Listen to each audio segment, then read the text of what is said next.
यमुना में क्रूज चलाने का रास्ता साफ, दिल्ली के सोनिया विहार से जगतपुर तक मिलेगी सेवा। क्रूज पर्यटन जिसका दिल्ली के लोगों को वर्षों से इंतजार था और जिस पर पिछले 1 साल से काम चल रहा था, अब दिल्ली में निजाम बदलने के साथ ही कागजों पर आ गया है और जल्द ही उसके धरातल पर आने की उम्मीद है। इसके लिए प्रस्ताव बनाया गया, मंजूरी दी गई और मंगलवार को इस योजना को लेकर दिल्ली और केंद्र सरकार के विभागों के बीच समझौते पर हस्ताक्षर भी हुए। सरकार की योजना अप्रैल से शुरू हो रहे नए वित्त वर्ष के पहले महीने में यमुना के पानी में ये क्रूज उतारने की है।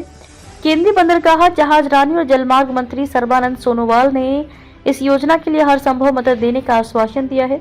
सोनिया विहार से जगतपुर शनि मंदिर तक यमुना नदी में क्रूज चलाने का रास्ता साफ हो गया है। करीब 6 किलोमीटर की इस दूरी को पर्यटन स्थल के रूप में विकसित किया जाएगा। इस योजना को मूर्त रूप देने के लिए मंगलवार शाम को आईटीओ के पास असिता पार्क में दिल्ली सरकार के पर्यटन विभाग, सिंचाई एवं बाढ़ नियंत्रण, दिल्ली जल बोर्ड, दिल्ली विकास प्राधिकरण और केंद्र सरकार के भारतीय अंतर्देशीय जलमार्ग प्राधिकरण IWAI के बीच समझौता हुआ।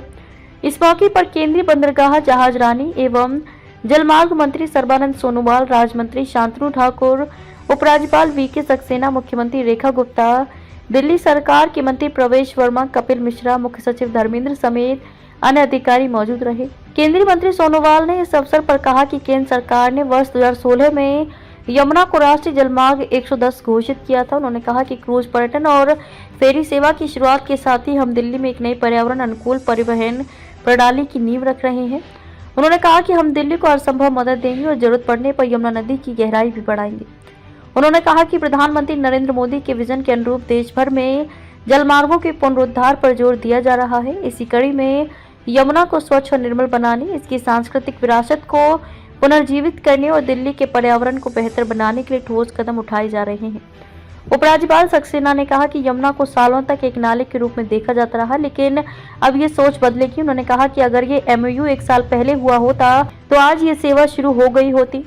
उन्होंने कहा कि लेकिन पहले तत्कालीन मुख्यमंत्री ने इस योजना को खारिज कर दिया। दूसरी बार जब हमने भारतीय नौसेना से बोट लेकर यमुना की गहराई मापने का काम शुरू किया तो तत्कालीन मुख्यमंत्री ने ऐसा नहीं होने दिया।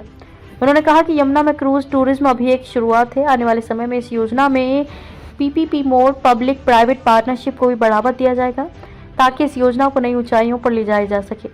उन्होंने दिल्ली के लोगों से यमुना को सिर्फ एक नदी के रूप में नहीं बल्कि अपनी सांस्कृतिक विरासत और मां के रूप में देखने की अपील की।